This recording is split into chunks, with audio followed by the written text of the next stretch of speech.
السلام عليكم ورحمة الله وبركاته. هذا إعلان عن قناتي الثانية مختصة بطيور الزينة فقط، الببغاوات، العصافير، كذا الأشكال هذه، الكناري. وقال إني فصلتها عن القناة الأولى، وبحط لكم رابطها في الوصف. اللي مهتم بالعصافير، بالكناري، بطيور الحب، بالأشكال اللي زي هذه، أبد يشرفنا بالاشتراك، وحنا نرحب بالجميع. يعني بس حطيت اني احط لكم لقطات منها عشان بس تشوفونها.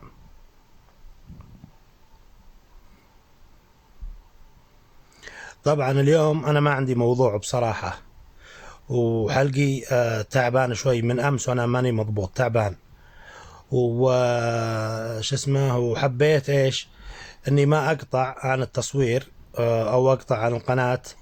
قلت ان بخصوص الدخول للناس الجدد، حبيت أشكرهم كلهم، وكل من أرسلهم، وكل من ساهم في النشر، وكل من ساهم في القناة، وكل المشتركين، كلكم شرف لي وتاج على راسي.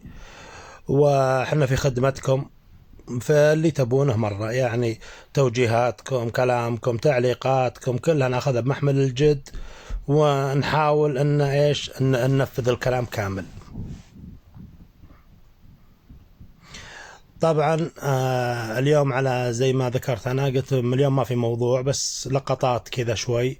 ان شاء الله بكره ان شاء الله، ان شاء الله بتحسن ان شاء الله، واحط المقطع ان شاء الله، يعني ان شاء الله حدود بكره ان شاء الله بحط مقطع عن الحمام والدجاج.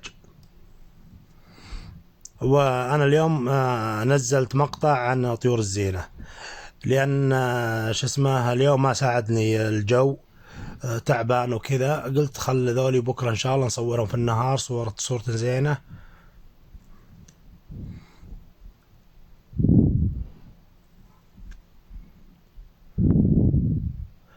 وما بقى الا بس نشكركم ونقول بيض الله وجيكم، ما قصرتوا.